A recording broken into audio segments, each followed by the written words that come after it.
लक्षाधिक टंकार पितल AC pipe काटी लुटि नेले कौनसी लुटेरा। सूचना अनुसार भद्रक सहर टाउन हल छक निकट नेहरू मार्केट कम्प्लेक्स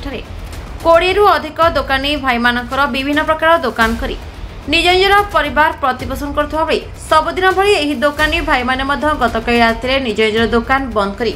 घर को जाइथा बेले आज सकाळ समय दोकानी भाई माने निज निजर दोकान खोली देखा बेलू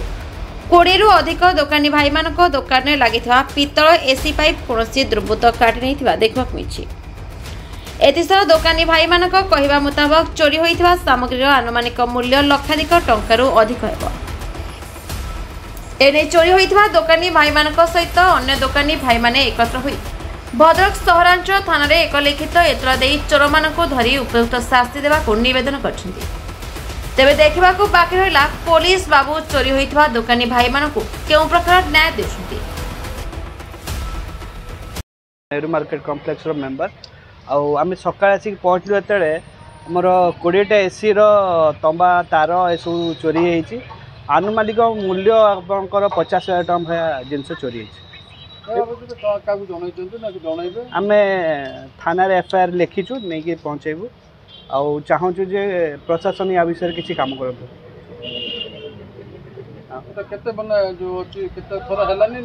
यहाँ फर्स्ट टाइम आम ये दुर्घटना फर्स्ट टाइम है तो आम बहुत दुखित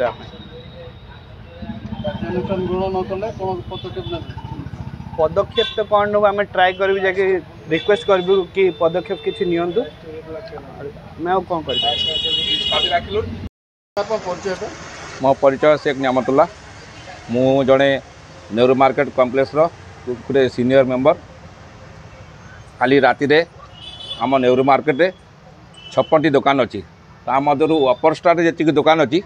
समस्त एसी मेसीन रू आउटडोर रू ये जड़े दुर्दांत आसिकी सबू पाइप तार केबल सबू काटी नहीं आम बहुत दुखित